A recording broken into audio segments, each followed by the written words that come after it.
ফিরলাম বিরতি পর। এই মুহূর্তে যে খবরের দিকে নজর রাখবো, ভোটে দুর্গাপুরে ধুন্ধুমার, তৃণমূলের ক্যাম্প অফিসে হামলার অভিযোগ। দুর্গাপুরে ধুন্ধুমার, তৃণমূলের ক্যাম্প অফিসে হামলার অভিযোগ। বিজেপির বিরুদ্ধে এই অভিযোগ উঠছে। দুর্গাপুরে সেখানে তৃণমূলের ক্যাম্প অফিসে হামলার অভিযোগ, বিজেপির বিরুদ্ধে এই অভিযোগ উঠছে। যে ছবি আমরা দেখাচ্ছি আপনাদেরকে এই মুহূর্তে, দুর্গাপুরের ছবি, তৃণমূলের ক্যাম্প অফিসে হামলার অভিযোগ, বিজেপির বিরুদ্ধে এই অভিযোগ উঠছে। তৃণমূলের ক্যাম্প অফিসে হামলার অভিযোগ।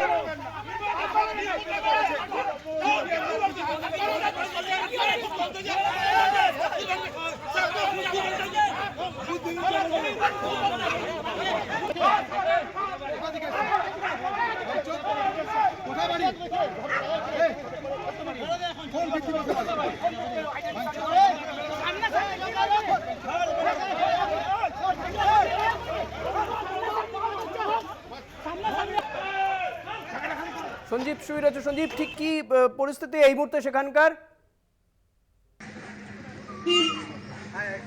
এখনো এই মুহূর্তে ঋষিকেশ, এই মুহূর্তে এখনো তুমি দেখতে পাচ্ছ, আমি আমার ক্যামেরার পাশে তাপসকে বলবো দেখাতে, এখনো মতো বিরাট পুলিশ বাহিনী এখানে রয়েছে এবং এখনো দাঁড়িয়ে রয়েছে, এখনো উত্তেজনা প্রবল মাত্রায় রয়েছে। এবং ক্যাম্প অফিস দেখাবো, তৃণমূলের ক্যাম্প অফিস কিভাবে ভাঙচুর করা হয়েছে ক্যাম্প অফিস, এবং এখানে এখনো পর্যন্ত উত্তেজনা চরম পর্যায়ে রয়েছে।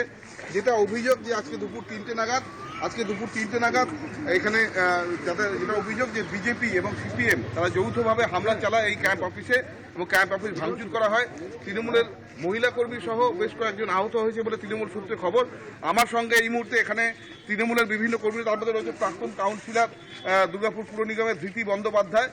তাকে জানার চেষ্টা করবো আসলে ঘটনাটা কি ঘটেছে। আমাদের সকাল থেকে খুব শান্তিপূর্ণভাবে এখানে ভোট চলছিল। এখানে আমাদের 3টে বুথ আছে, 84, 85, 86। এটা আমাদের সেন্ট মাইকেল স্কুলে এই বুথটা বসে।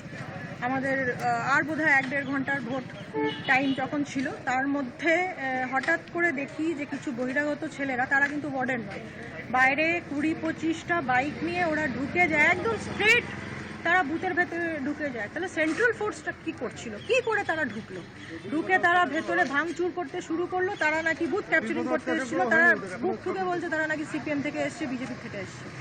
নিয়ে যখন বলতে আমাদের মহিলারা যখন জানতে পারলো এরকম হয়েছে, তারা সঙ্গে সঙ্গে তারা আমাদের কর্মীদের রক্ষা করার জন্য তারা ছুটে গেছেন ভেতরে।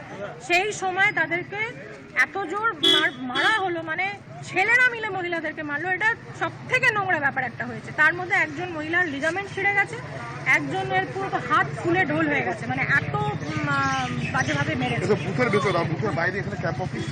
যেহেতু ওখানে করেছে, আবার একটা মব এসে এই ক্যাম্প অফিসের ওপরে তারা হামলাটা চালিয়েছে।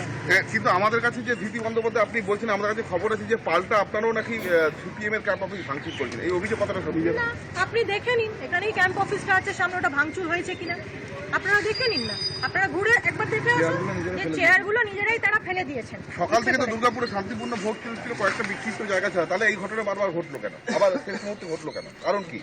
কারণ এটাই, তারা বুঝে গেছে যে তারা আর এখানে ক্ষমতায় আসছে না, তাদের মাটির থেকে জমি সরে যাচ্ছে। কেন এই একটা বুথে তো এদের বরাবরই সিপিএম এর একটা ভালো ক্যাপচার ছিল। এইবার দিদির কারিশমাটাই এরকম, আমাদের এবার মায়েরাই এখানকার এমন ভাবে ভোটটা দিয়ে দিয়েছে, তারা বুঝে গেছিলেন যে আর আমাদের মাটির তলায় জমিটা নেই।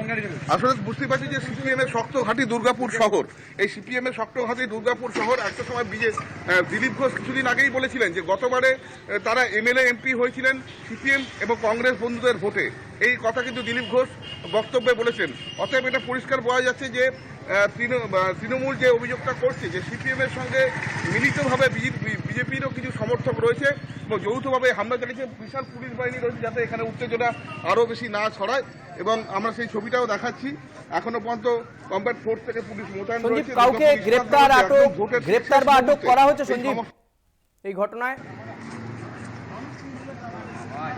এই মুহূর্তে গ্রেপ্তার বা আটকের ঘটনা এখনো পর্যন্ত আমরা পুলিশ প্রশাসনের কাছ থেকে জানতে পারিনি। তবে বেশ কিছুজন যে আহত হয়েছে দুপক্ষের, এটা জানতে পারছি, যেটা এই মুহূর্তে প্রাক্তন কাউন্সিলর ধৃতি বন্দ্যোপাধ্যায় বললেন।